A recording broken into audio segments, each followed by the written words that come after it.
Hey guys, welcome to OBC Academy. This is series of business studies, chapter 2 forms of business organization.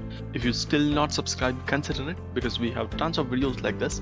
And make sure you watch all the previous videos because this is the part 4 video. Okay, without further ado, let's jump into this video. What do you mean by joint stock company? Joint stock company is an association of volunteer or persons which have intention to carry out a business activities. These type of organizations are independent from these members because it has its own legal status, and it is also called as artificial person because of this reason. The actual owner of these companies are the shareholders who can purchase the share of a company in a BSE or NSE from stock exchange. But the thing is, these types of business are not controlled by the owner, but is controlled by the management. Some of the known example for this joint stock company like Tata Motors, Reliance Industries, State Bank of India, and Jindal Steels and Power Limited. These are all the some of the example. So moving on to the first thing, that is feature. The first one is it's an artificial person. It is just like a human, but it's artificial. The reason because it acts like a natural person. It can own a property, it can sell a property, it can borrow money, it can incur debits, it can like enter to contract just like us, it can be sued in the court in the name of the company itself. So even though it cannot function as just like a human, like eating, running, or basic thing what we do, that's why it is called as artificial person, because it can own a property, it can enter into contract just like us. That's why the main reason why we call it as artificial person. And moving on to the next one, that is separate legal entity. Just like cooperative society, it is also having a separate legal entity. From the day this company start, it has its separate legal existence. The reason behind it is separate legal entity because it is separate from his members. That is why it is called as separate legal existence. Nobody can sue the members of the company, they can only sue the company. Like if it is Reliance company, they can sue only Reliance company, not a members. If you and me own shares, they cannot sue us, they can sue only the members. That's why it is called as separate legal existence. That's a simple thing separate legal existence means. And moving on to the next one, that is formation involve like lot of process here. There are tons of process which involve to form, but in order to start, the company has to incorporate under the act of the Company Act 2013. That's the latest act. Under this act, it has to be follow some rules, regulations, documents. There are stuff procedures, but the final thing is there will be a lot of process, lot of time work. There is a lot of document. It is a time consuming process. That is what this company formation, it's not easy at all. It is a toughest among all of them which we are discussed till now. Among this joint stock companies are the toughest because it's formation, and running it's also quite complicated. It has some legal procedures, documents, accounts, and all. So the formation itself is quite hard. Next is perpetual succession. Perpetual succession means it is created by law. The only way that can exist or that can be ended by liquidation of the company. That has to be done through law. They cannot be ended just like that, or they cannot end business. Okay, we are going to end tomorrow this business. You can't do that. There has to be liquidation process. They has to follow some accounting procedures. By that they can close. That's why it doesn't matter how many people are there, how many people are purchasing the shares, and it doesn't matter how many owners are there. If you change or if you sell to other owner, it does not change because the owners are separate from the management. And I'll tell you what is that in a coming point, how the owners and the managements are different. And next is control. The control of this company is not from the owner's side. Owners are just the investor here. They can only invest money, they can't involve in day-to-day decisions. They can involve in like management meeting, or they can involve in shareholders meeting. Those kind of stuff they can involve, or they can say word, but they cannot involve in day-to-day activities or day-to-day running of a business. So the control is lie on the members, not on the owners. Owners are you and me, and members are those who are working as a top level management. They are called top level management. Moving on to the next one, liability. Here liability is limited. If you compare to partnership or a sole proprietor or joint Hindu family, in those three the liability is unlimited, but here the liability is limited, just like cooperative society. Whatever the debts or liability which is company is carrying out, that is limited to the amount which is invested by the members. That is the maximum limit they can incur. if company is not possible to pay the debts, they cannot sue the members. That's why it is limited in the liability. They cannot ask money from the members. They can only utilize the company assets and the capital which is invested by the members. Moving on to the common seal. If you and me ask to enter a contract, what we'll do, we'll sign. But company cannot sign like that. Even though it is just like a person, like I said earlier, it's an artificial person. Company can enter into contract. Company cannot sign. So what company do? Company has its own seal. If document contain company seal, then it is valid contract. If the document not contain a seal, that is common seal of a company, then that agreement is void agreement or not legal agreement, because company cannot enter a contract by signing. It has seal. That seal is considered as a sign from the company. So moving on to the next one, that is risk bearer. Risk bearer are you and me who bought these kind of shares. Like imagine Reliance company share, it is probably running like around 2200 something on the day which I'm doing this record, 2200 plus or minus. So if you want to buy Reliance company share, one particular share, you have to pay 2200 something. That is the risk you're bearing.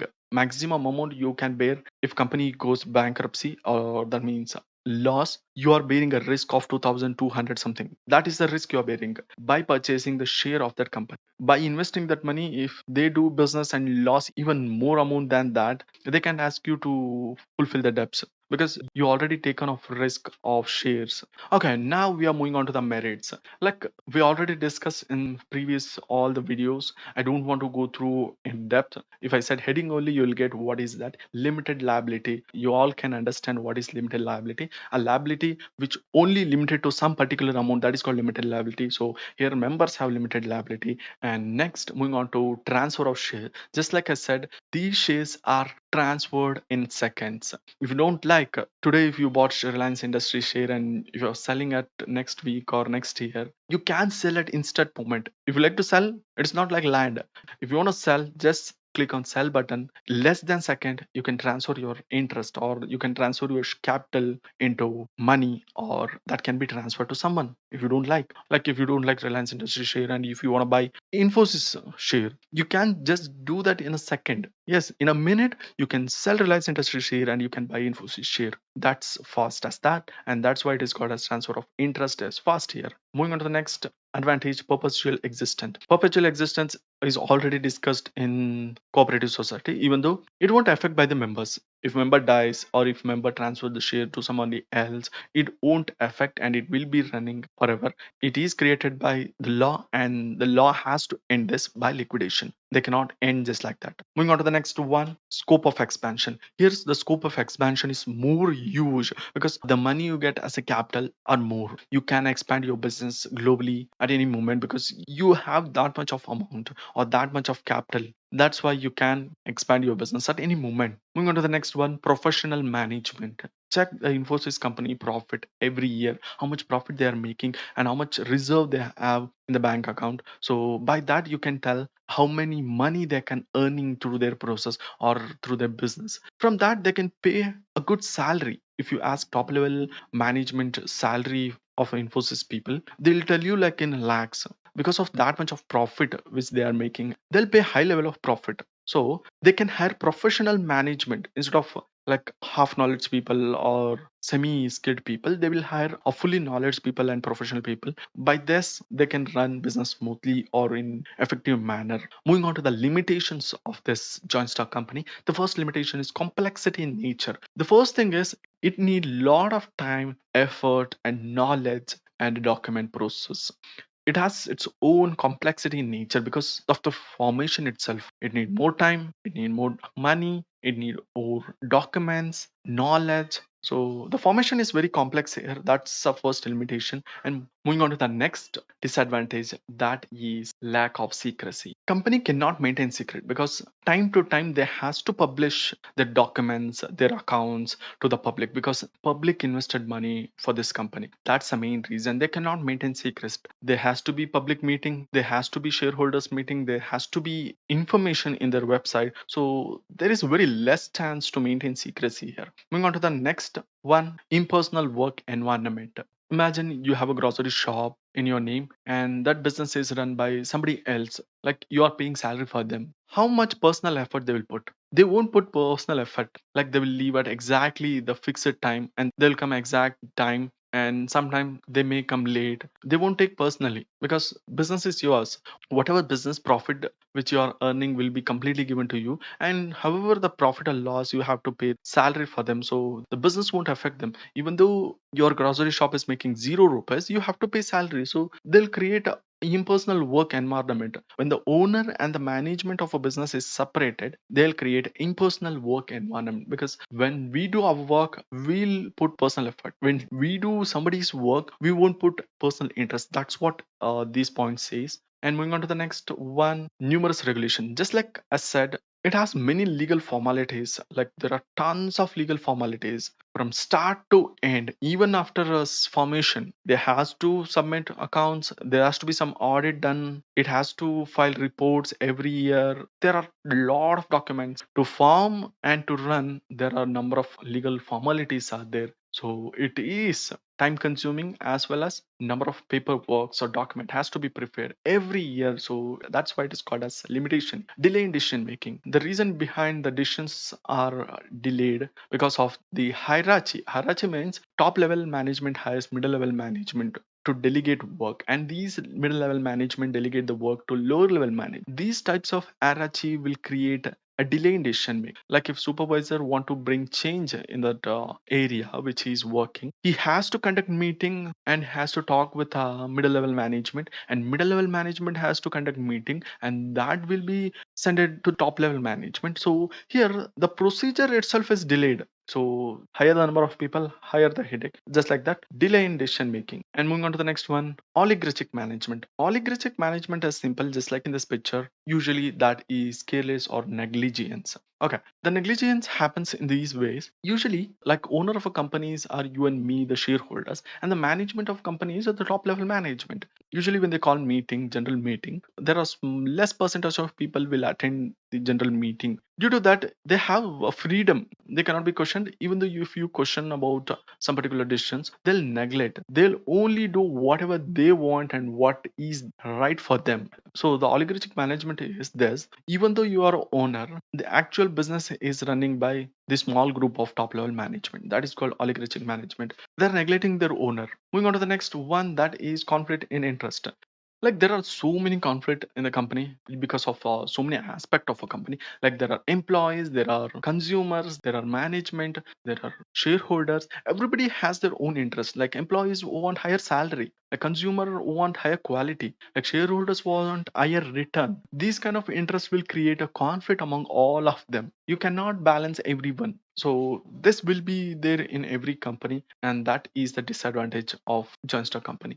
Okay, moving on to types of company, that is private company and a public company. Private company, public company can be discussed in the next slide, because we have a difference of private and a public company. Based on that, we'll divide what is private and what is public company. So we're moving on to next slide. That is this difference between private and a public company. How can you say it's a private and public? By this difference, you can say it as a private and a public company. First of all, I'll explain you based on the basis, on the member basis. In the public company, there will be seven, at least seven, and the maximum number is unlimited. There is no limited for the public company. And the private company, there has to be minimum 2 and the maximum 200. It was 50 and now it is 200. Okay. And then moving on to the minimum members of directors. How many directors should be there? There will be 3 minimum directors are there in public company, and in private company there are 2 minimum directors in the private company. Moving on to the index of members. Index means what are the position which is given to the members. So the index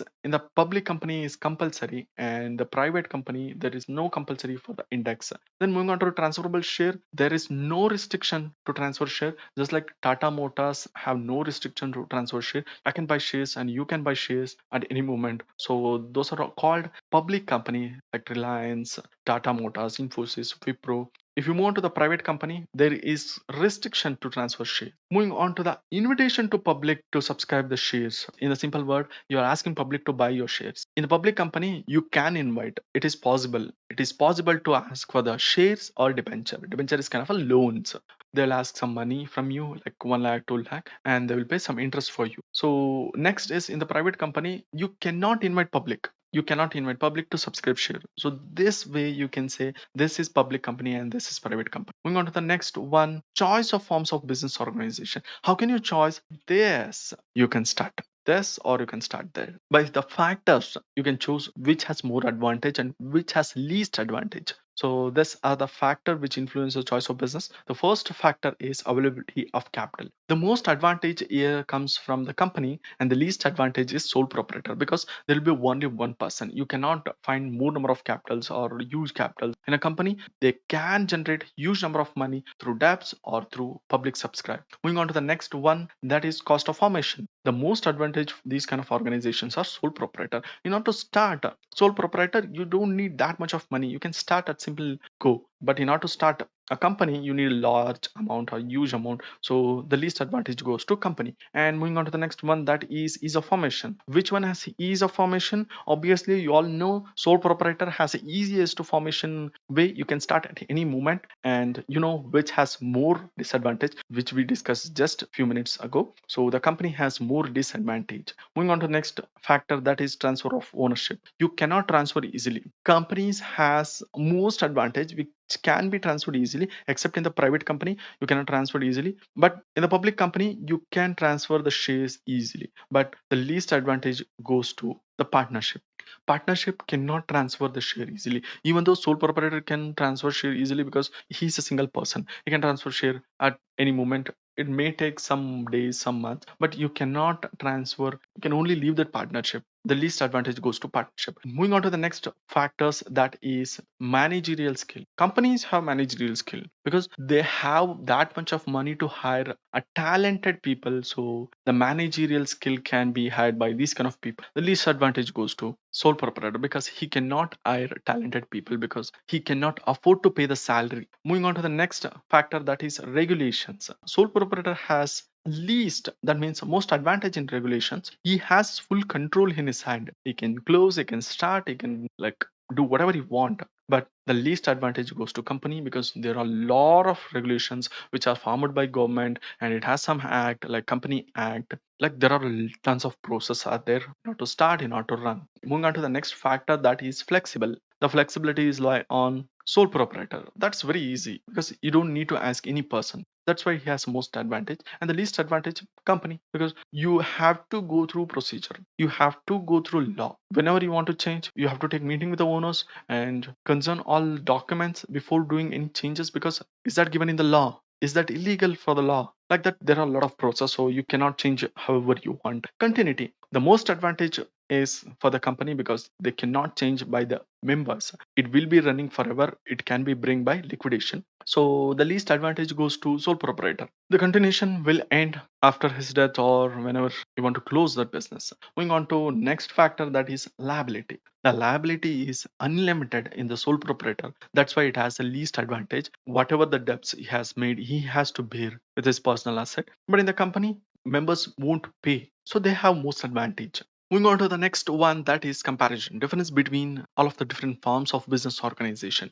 So this is the overview or a bird view of all the videos.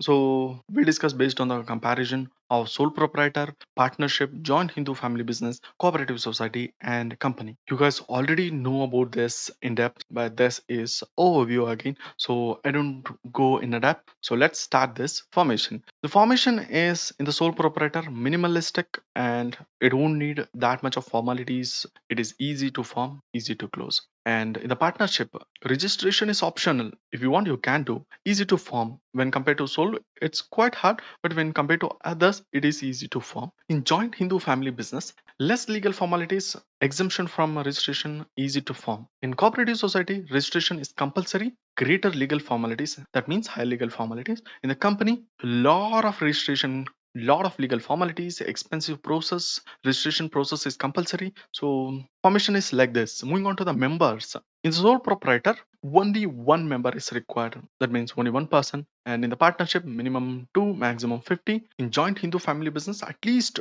2 family persons and some ancestral property. And there is no maximum limit for this. In cooperative society, at least 10 adults. 10 persons, and there is no again maximum limit here also. And moving on to company. In private company, there has to be 2 members, and the maximum number in the private company is 200. In public company, there has to be 7 members, and the maximum there is unlimited members. Moving on to the capital contribution. In sole proprietor, there will be limited finance.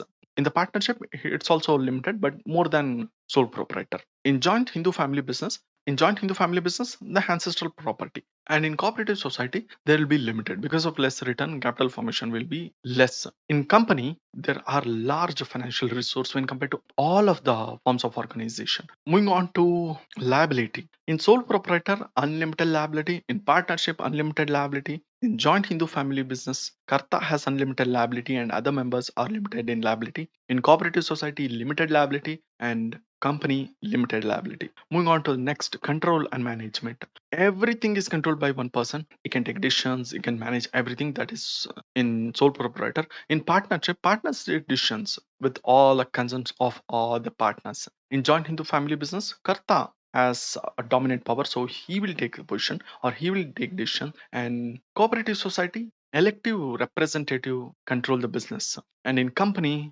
owners and management are separated, so management will take part in controlling and decision making. So the next and a last comparison, that is continuity. In sole proprietor, least continuity, because unstable business, if you want to close, you can close at any moment. In the partnership, more stable than sole proprietor. In joint Hindu family, stable business, quite stable business. Even after death of the Karta, next eldest person will take the business. In cooperative society, stable because of the separate existence from this member, and it has separate legal existence. In joint Hindu family, same as cooperative society, stable existence because of separate legal existence. So this is overview of all the videos which we did based on this chapter. And finally, we have a last slide. I know this is the lengthiest chapter we went through, so don't sleep like this girl. If you ever felt, make sure you take a good break. Hey guys, that's it guys. We just completed the second chapter. So if you like this video, hit like and share with your friends. Like always, see you in the next video. Bye.